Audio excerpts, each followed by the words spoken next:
Bonjour, voici la deuxième présentation qui traite des infinitifs. Maintenant, nous allons parler du sujet de l'infinitif. Et vous dites maintenant, peut-être, mais c'est pas vrai, il n'y a pas de sujet pour l'infinitif. Bon ben, on va en discuter. On va parler de ce qu'on appelle le sujet pro, P-R-O, puis on va parler de la référence de ce sujet. Première chose à accepter ou à retenir, je ne vais pas accepter, c'est que l'infinitif est un sujet implicite. On appelle ce sujet pro. Qu'est-ce que ça veut dire implicite? On a la dichotomie implicite, explicite. Explicite, c'est quelque chose qu'on voit, alors qu'implicite, c'est quelque chose de sous-entendu, qui est là, mais qui n'est pas exprimé. Par exemple, je regrette l'avoir dit. Là, on me dit que pro, c'est le sujet qui est là devant l'infinitif. Mais c'est quelque chose qui n'est pas exprimé. On dit que pro, c'est un pronom sans contenu phonologique ou bien une catégorie vide. On a déjà parlé de ça quand on a parlé des prépositions non exprimées. Voici une catégorie qui est tout à fait sans contenu phonologique. Le pro peut être lié à un autre constituant de la phrase. Dans ce cas, on dit que pro est contrôlé par ce constituant. On va aussi regarder ça de plus près après. Pro se place toujours immédiatement devant l'infinitif. Ce sont seulement les objets clitiques qui peuvent séparer pro de l'infinitif. Donc, pro se place dans la même position que le sujet. Donc, le sujet d'un verbe fini, bien sûr. Så dette det dere må, som nytt, og det at infinitiven har et subjekt, men det kaller vi pro. Det er en tom kategori, det vil si at vi mener at den er der i strukturen, men den uttales ikke, så den er alltid en tom kategori. Den står en nullkategori som står på subjektsplassen, så den vil alltid stå på samme plass med tanke på infinitiven som et subjekt vil stå med tanke på et finittverb. Så det eneste som skiller altså prosubjektet fra infinitiven, det er objektsklitika. Så det som er å godta her, er at vi har en nullkategori. Vi har et pronomen som ikke syns, og det pronomenet heter pro, med store bokstaver. Merk dere, det er viktig at det er med store bokstaver. For vi har nemlig også en liten pro, men den skal vi ikke snakke om. Quand on dit que pro est contrôlé par un constituant, ça veut dire que le référence est la même. Pro peut être contrôlé par le sujet, par le COD et par le COI datif. Et afin d'indiquer la coréférence, on utilise un indice, on met le i, le petit i, en dessous de la ligne, et c'est quelque chose qu'on utilise afin de marquer la coréférence. Så kontroll vil si at pro har samme referanse som et annet element i setningen. Det kan være subjektet, det kan være det direkte objektet, det kan være dativobjektet. Og da markerer vi denne koreferansen med å sette en liten i, sånn i senka skrift under linja, både på det elementet som kontrollerer, og på pro. Dere skal få se hvordan det gjøres. Par exemple, on peut dire, si on prend la phrase « Je regrette l'avoir dit », donc vous avez ici « je » qui contrôle pro. C'est moi qui regrette, c'est moi qui l'ai dit. Donc, vous voyez que le sujet sous-entendu de cet infinitif, c'est le même que le verbe, le sujet de la phrase matrice. Et on peut marquer ceci par introduisant l'indice. Et ici, on a mis ce petit i après je, donc le sujet, et après pro, pour indiquer que la référence est la même et donc que pro est contrôlé par le sujet. Plusieurs exemples ici. J'espère que je trouverai un poste à Paris.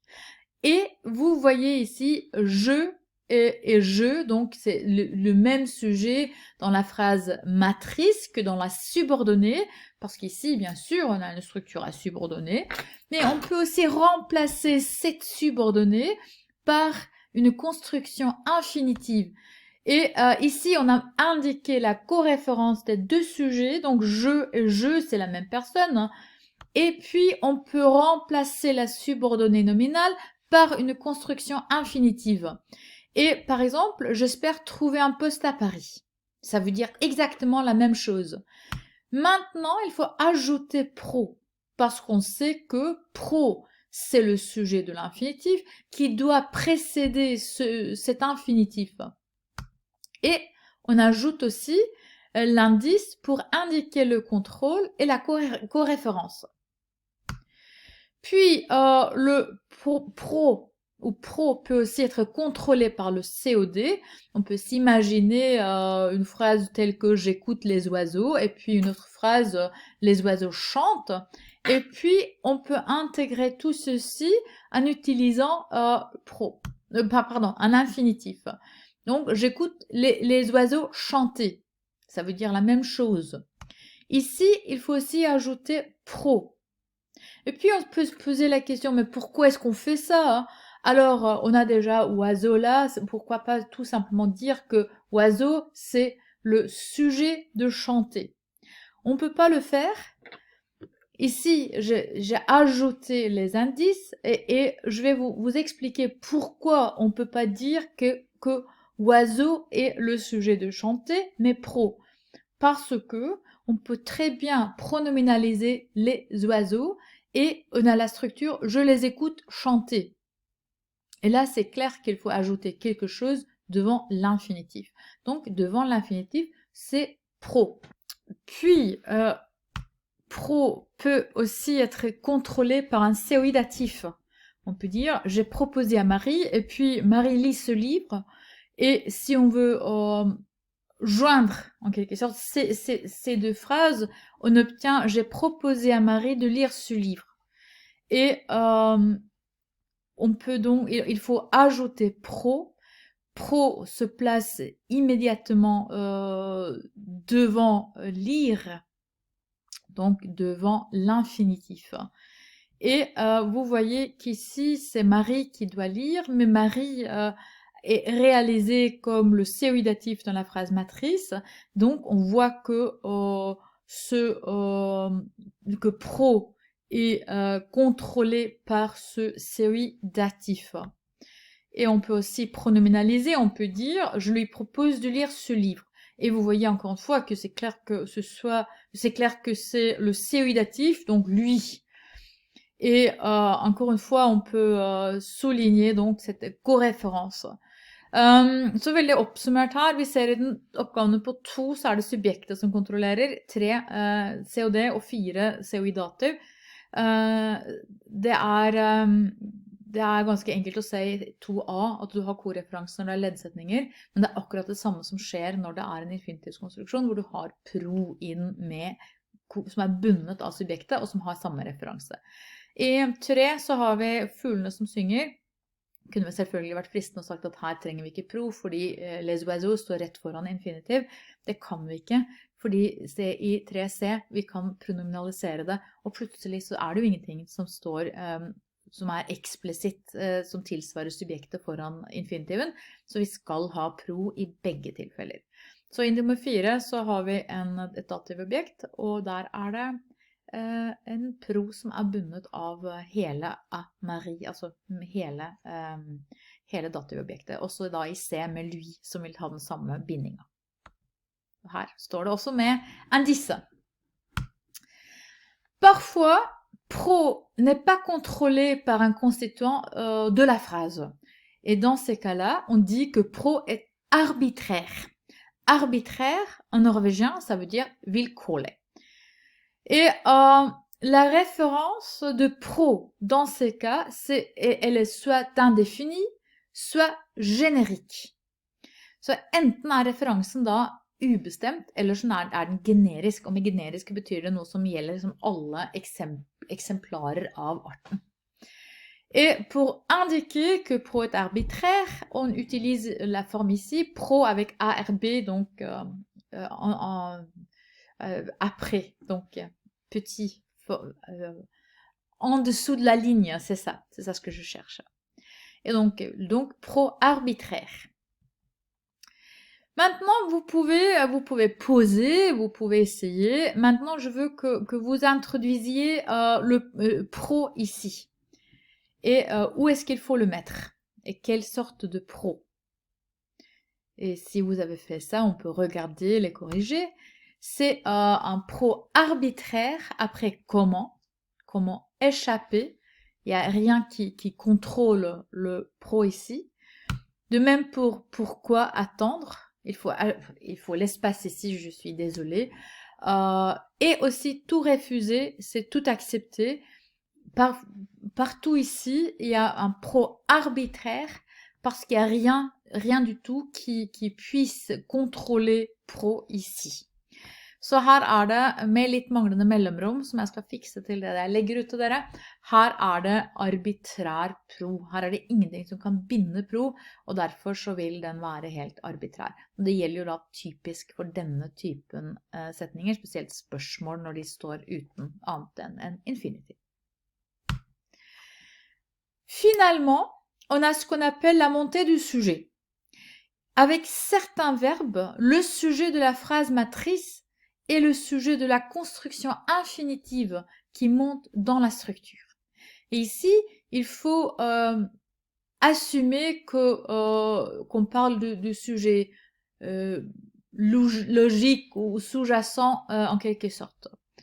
Et ça veut dire que devant l'infinitif, il n'y a pas de pro.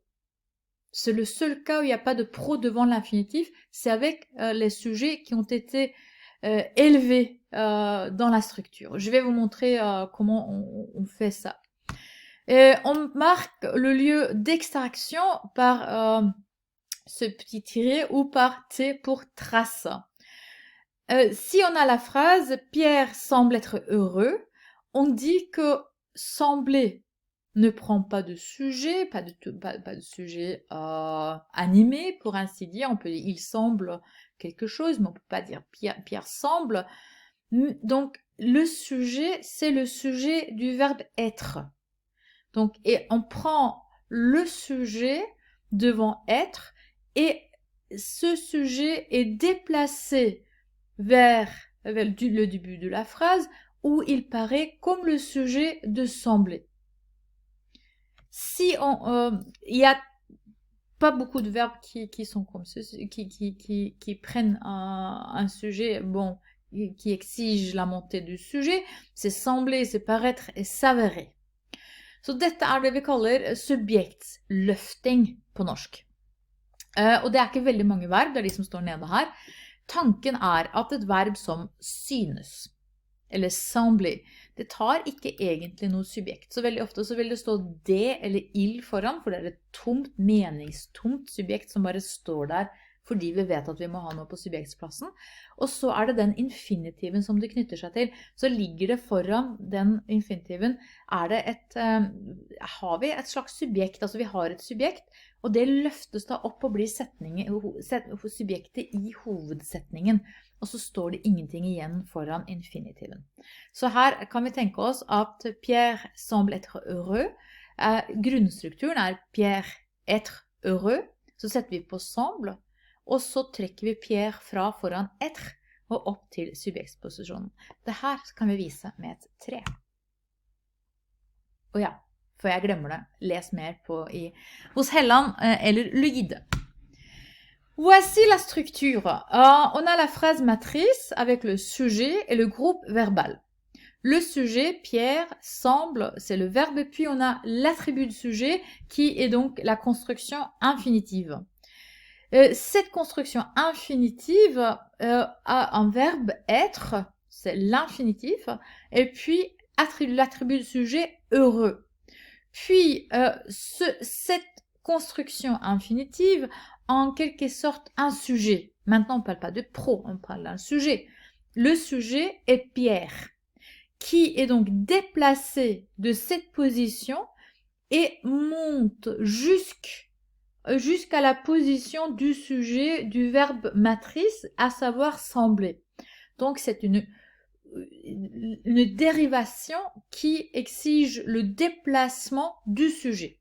Så det vi ser her, vi har en setning med et subjekt, et verbal og et subjektspredikativ, et attribut-sujet. L'attribut-sujet, det er en infinitivskonstruksjon hvor hodet er être, infinitiven être, som har heureux som sitt attribut-sujet. Men denne har et subjekt Pierre. Så flytter vi subjektet fra foran infinitiven og helt opp på subjektsplassen foran verbet sembler. Da får vi den setningen som vi akkurat så på. Så her deriverer vi, altså derivere betyr å lage, det er liksom hvordan vi ruller ut setningen når vi bygger den opp. Vi lager setningen ved å flytte subjektet fra infinitiven opp og lar det bli subjektet foran hovedverbet. Dette er noen få verb, og dere kommer til å støtte på det innimellom. Ok, pour faire le bilan, l'infinitif a un sujet implicite, ce qui veut dire un sujet qui n'est pas réalisé ou qu'on ne prononce pas. Puis, le nom de ce sujet implicite, c'est pro. Et ce pro peut être contrôlé par un autre constituant de la phrase, le sujet, le COD, le COI datif, et on marque la relation de contrôle par un indice. Pro peut aussi être arbitraire, c'est-à-dire il est générique ou non spécifié. Avec un tout petit groupe de verbes, le sujet de l'infinitif est réalisé non pas par pro, mais comme le sujet explicite du verbe matrice. Et dans ce cas-là, on parle d'un sujet de montée. Et dans ce cas-là, il n'y a pas de pro devant l'infinitif. Ok, maintenant, vous devez réviser. Vous devez savoir ce que c'est que pro. Vous devez savoir ce que ça veut dire que pro est contrôlé par un autre constituant. Vous devez savoir où placer pro. Et vous devez savoir ce que c'est qu'un sujet de montée.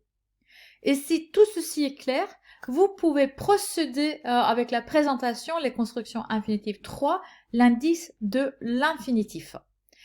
Sjekk at dere kan svare på disse spørsmålene. Hvis dette her er greit, er det bare å fortsette med den tredje presentasjonen som skal se på infinitivsmerket. Vi ses!